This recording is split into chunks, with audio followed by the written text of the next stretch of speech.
The second to do is practice gratitude daily.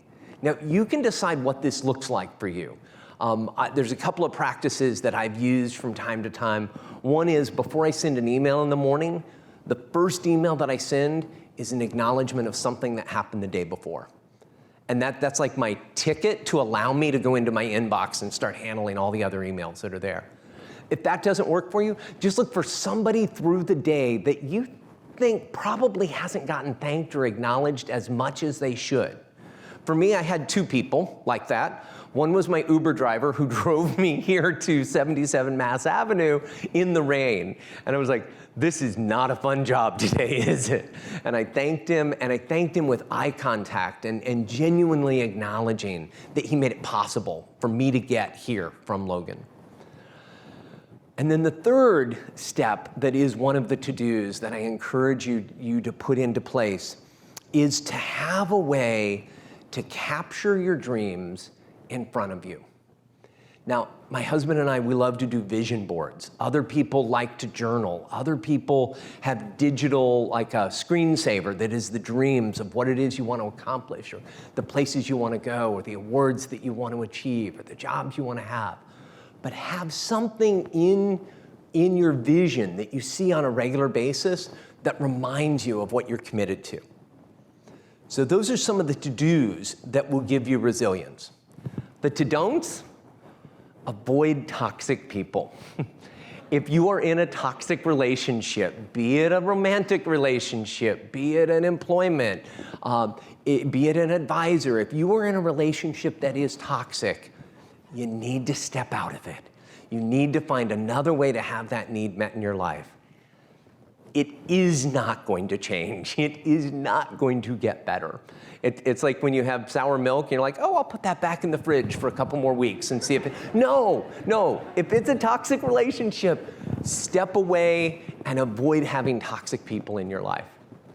Second, reduce, or if you can, eliminate relying on artificial substances to bring you joy. Be that drugs or alcohol or shopping or sugar or caffeine. If there is something that you find yourself relying on too heavily to bring you that joy or to take you away from the life that you're leading, that's an indication that that's probably something you need to reduce or eliminate. And third, eliminate the "I've got this, don't worry." Too many of us, when we hit those hard moments, act like we've got it all together. And we're afraid to acknowledge that we need help. That false bravado actually can be our undoing. And so I invite you to eliminate that attitude of "I've got this" and be vulnerable enough to let somebody know you need help. Whether it's somebody directly in your life or it's somebody anonymously through a phone line or a text line or a counselor that you can see. Now, we did a warning before I started talking, because a part of my journey is that I am a survivor of a very serious suicide attempt. In 2003, I went through a very dark night of the soul. And at that moment, I did not think that life was worth living. And I'm one of the few people who has survived from leaping off of the Manhattan Bridge. I failed at a very serious suicide attempt. And I was put back together, both physically, emotionally, and spiritually, by people who were more committed to my life than I was. And I am forever grateful for what happened to me after that really, really, really bad choice.